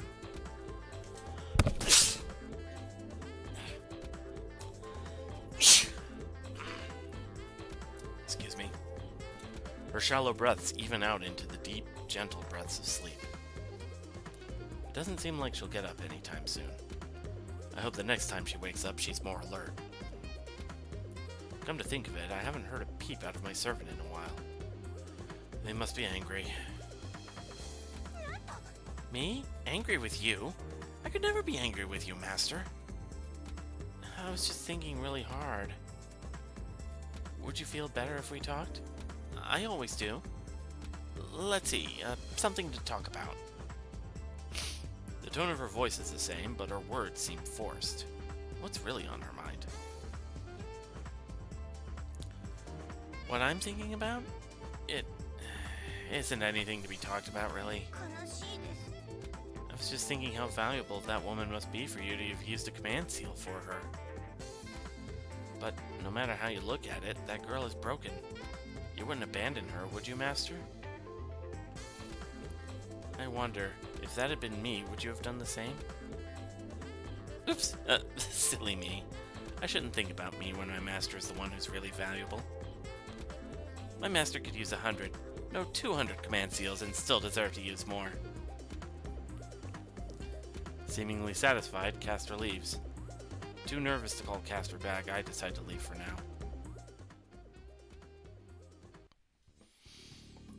I look up to see Rin Tosaka leaning casually against the wall. She's obviously waiting for me. Now, I hope you have one hell of an explanation for what you've just done. Just her glare is enough to convey all of the anger and hostility she has towards me. Not that I blame her. If I had interfered in the Colosseum, we all would have died. Considering her powers as a magus, Rin could just drag me somewhere to fight like Julius did. Now that I think about it, I'm pretty sure that her curiosity is the only thing keeping me alive.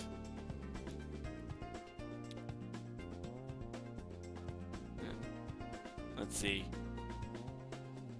I swear you did save Ronnie last time.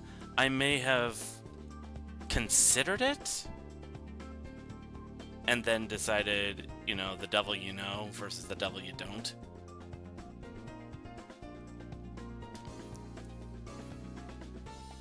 Let's see. If Masters can start teaming up, it'll completely destroy the balance of the Holy Grail War.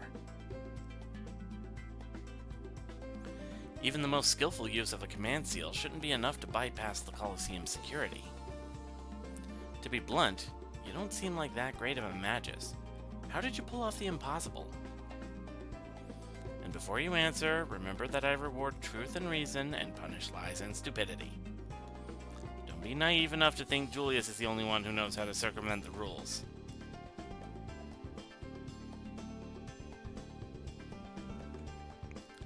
I'm willing to risk drawing the ire of the system to deal with a threat of this magnitude. Since Julius was able to start a fight on campus, I'm sure Rin could easily do the same. If it comes to a fight, I'm in no condition to face her. That and I really don't want to fight her. If I want to avoid a confrontation, I should probably just tell her the truth.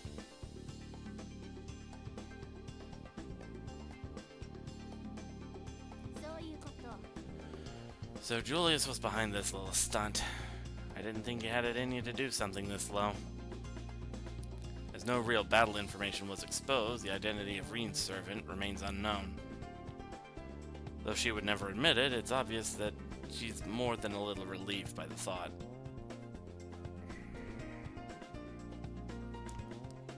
Of course, Rin being Rin, her facade of suspicion and hostility didn't disappear entirely. But if Julius wasn't able to break through the security, how did you manage to pull it off? Trying to break through the firewall would have caused the system to fry your brain. The Seraph attack program. I remember having to deal with it at first, but it doesn't seem to affect me anymore. That can't be right. Even if your body is safe, your brain wouldn't be able to handle the strain. Oh, speaking of which, aren't you, I could see the bewilderment in her eyes. Her confusion almost overcame her normal animosity. Never mind. I was just thinking out loud. Forget I said anything.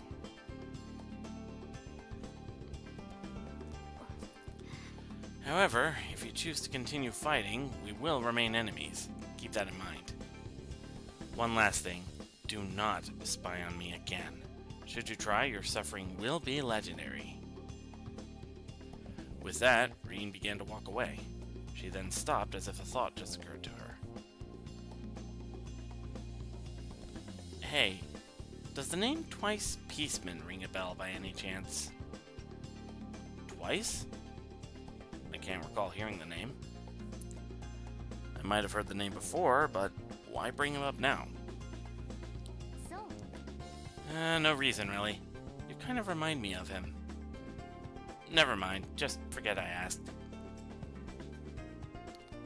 I am left alone with my thoughts as she turns and walks away.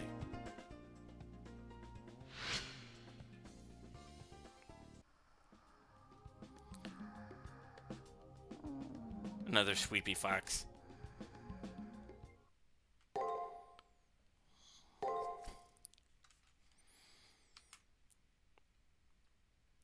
Alright. And I think now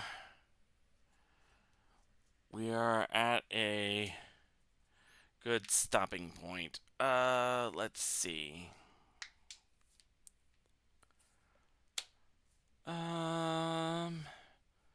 We'll go ahead and pick this up tomorrow.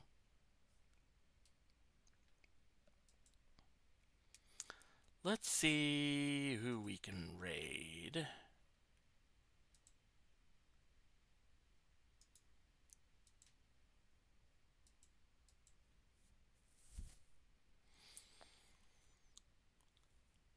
Oh, wait, no, that's... What is going on here?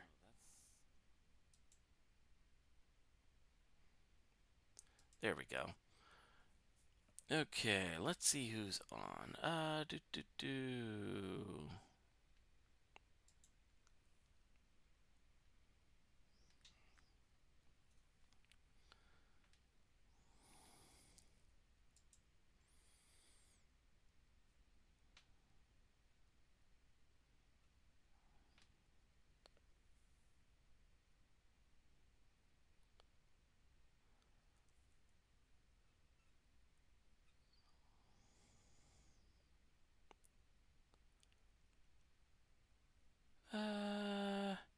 You know what? We haven't rated Nintendo Capri Sun in a while. Let's go ahead and do that.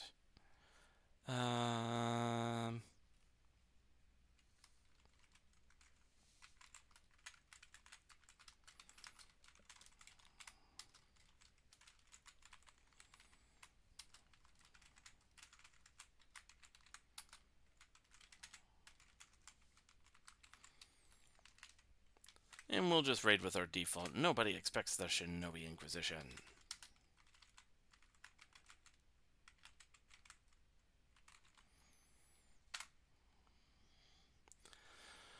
Let's see.